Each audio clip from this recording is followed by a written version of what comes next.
Assalamualaikum warahmatullahi wabarakatuh. Waalaikumsalam warahmatullahi. Alhamdulillah wassalatu wassalamu ala Rasulillah wa ala alihi wa ashabihi wa man tabi'ahu wa wala amma ba'du.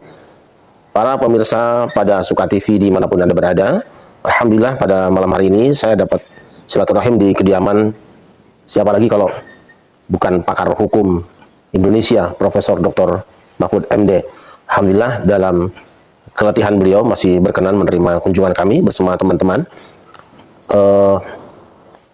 Mudah-mudahan kita doakan ya beliau senantiasa sehat walafiat dan terus bisa memberikan bimbingan dan tuntunan kepada anak-anak bangsa. Ya, kita sapa saja. Assalamualaikum, Prof. Waalaikumsalam, Kiai. Sehat, Gi? Alhamdulillah, Bang Istri.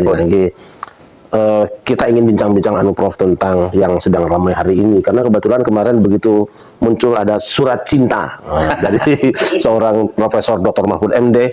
Ini jagat Indonesia work Fatazat Indonesia. Jadi mungkin kita akan bincang-bincang tidak terlalu banyak lah karena beliau juga harus istirahat. Tapi intinya kan begini aja. Apa sih sebetulnya yang melatar belakangi Profesor berkirim surat cinta via Raden Haji Omah Irama yang dibawa oleh Gus Miftah Barawi itu?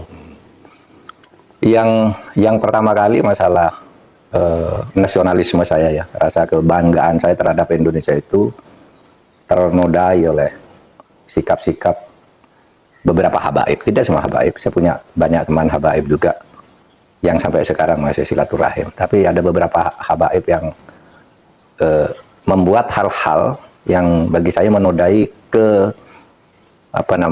kemuliaan leluhur saya juga. Saya harus anggap leluhur saya bangsa Indonesia itu mulia, tidak kalah mulianya dengan habaib. Dan ini yang mendirikan Indonesia. Nah, rasa kebangsaan saya itu ternodai ketika muncul ya berita-berita yang terakhir ini. Saya ingin katakan dulu Kiai ya bahwa bagi saya sendiri berdasar histori masuknya habaib yang baik yang masuk baru abad ke 19 maupun yang masuk sebelumnya, bagi saya sendiri apakah mereka itu turunan Nabi atau tidak, itu bagi saya tidak terlalu penting ya. Ba'lawi kalau bagi saya bukan gitu ya, bukan turunan Nabi karena dari filologi jelas ya, kemudian dari historik jelas, kemudian juga DNA yang terakhir itu yang sudah ini. Jadi saya tidak percaya. Tetapi bagi mereka yang percaya bahwa mereka itu turunan Nabi ya silakan aja. Saya tidak keberatan. Saya tidak percaya, tapi bagi mereka yang percaya silahkan. Kan sama aja orang ngaku turunan Menak Jinggo, turunan Ken Arok gitu, saya tidak keberatan gitu. Memang kenapa kalau turunan? Bagi saya tidak ada urusan. Tetapi yang saya kemudian tersinggung dari itu ketika peran ulama-ulama Indonesia dan para pejuang Indonesia itu diremehkan. Misalnya cerita bahwa proklamasi kemerdekaan Mei 17 Agustus itu karena bisikan Habib tertentu kepada Bung Karno, itu kan tidak pernah ada dalam cerita itu. Semua yang menulis selama ini Bung Karno pulang dari Dalat dijanjikan kemerdekaan, lalu terjadi sini tarik menarik antara pejuang. Yang satu ingin merdeka secepatnya, yang satu menunda sesuai dengan persetujuan Jepang. Sampai Bung Karno diculik. Tanggal 16 itu diculik, tidak ketemu Habib. Diculik oleh pemuda itu, tidak ketemu Habib siapa, diculik, dibawa ke Rengas Dengklok. Pokoknya merdeka sekarang, kata Bung Karno ntar dulu, gitu. Akhirnya sesudah itu malamnya rapat di rumah Laksamana Maeda. Laksamana Maeda itu adalah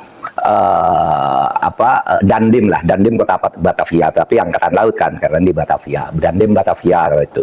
Laksamana Maeda itu yang minta Bung Karno, Bung, kalau Anda mau rapat untuk merumuskan proklamasi besok pagi, di rumah saya aja, aman, saya yang jaga, bukan Habib. Nggak ada Habib, cerita Habib ini nggak pernah ada di dalam sejarah, kecuali dulu menjadi Usman Yahya itu menjadi muftinya Belanda, yang mengharamkan kita melawan Belanda. Justru itu Habib yang jelas itu tertulis dalam sejarah. Kalau Habib berbisik ke Bung Karno kapan? Dan tidak pernah ada cerita itu, gitu. Orang boleh mengatakan ya, mungkin Bung Karno bicara berdua ya, tidak ada sejarah itu tidak bicara, tidak percaya pada bicara berdua. Itu satu. Itu menodai, merusak rasa kebanggaan saya bahwa ini perjuangan bangsa Indonesia sendiri. Bahwa ada Habib membantu Ya bisa saja, kan bukan hanya Habib yang membantu. Anggota BPUPK itu kayaknya tidak ada Habibnya. Kalau Cina ada, Jepang ada, gitu. Arab non Habib juga tidak ada karena Abdurrahman Baswedan itu kayaknya tidak BPUPKI, bukan masuk para pendiri gitu ya. Nah kok sekarang lalu Habib, lalu para pejuang dihabibkan semua kan, Diponegoro, siapa lagi? Imam Bonjol. Wah itu kebanggaan orang Jawa loh, Diponegoro itu. Lalu dihabibkan. Habib dari mana? Ya Habib dari mana? Gitu.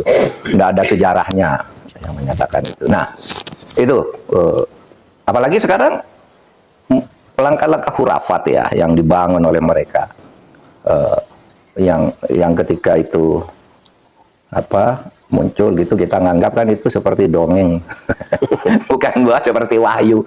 Masa malaikat katanya diusir, malaikat dikirimi surat, ini apa ini saya bilang. Jadi agama tuh menjadi dongeng akhirnya. Saya percaya pada mukjizat, pada karomah, tapi enggak kayak gitu juga gitu.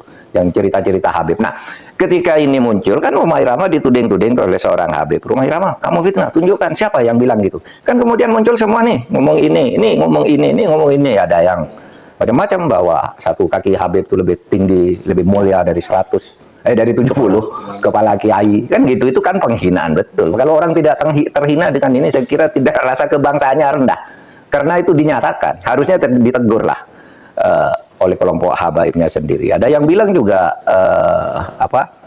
Habib itu meskipun mabuk berzina itu jangan dimarahi karena kalau Habib itu pasti masuk surga.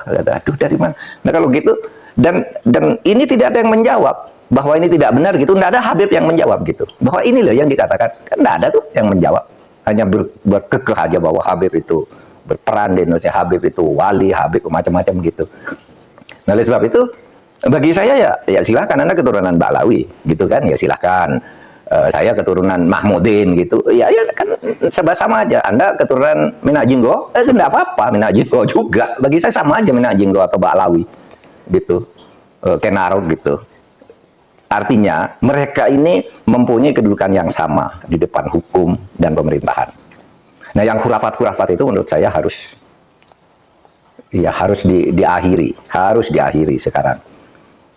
Karena menimbulkan fitnah kan. Fitnahnya apa? Misalnya itu mendirikan kuburan-kuburan itu karena si Habib itu yang dirikan kuburan-kuburan itu sebelumnya pernah berfatwa bahwa Habib itu meskipun sudah mati mendatangkan uang. Gitu kan, itu kan fatwanya waktu itu agar orang menyembah. Lah, kok ujung-ujungnya lalu membuat kuburan agar orang bersedekah di situ, kan tidak benar. Orang bersedekah agar ini dianggap Habib keramat. Ada di daerah Jawa Timur itu ada kuburan korban PKI tahun 65. Dulu disebut Sayyid Y gitu, kalau Jawa Timur kan Y gitu. Tidak ada yang peduli. Lalu tiba-tiba beberapa tahun terakhir ini itu dibangun di sini, dibangun Habib ini, orang berbondong-bondong, kenapa ini siapa? Nggak jelas kan? Nah, yang begitu itu membodohi bangsa Indonesia. Tapi saya ya hormat aja pada Habib-Habib seperti saya menghormati orang lain gitu. Karena kedudukannya bagi saya di depan hukum dan pemerintahan sama aja. Gitu. Oke.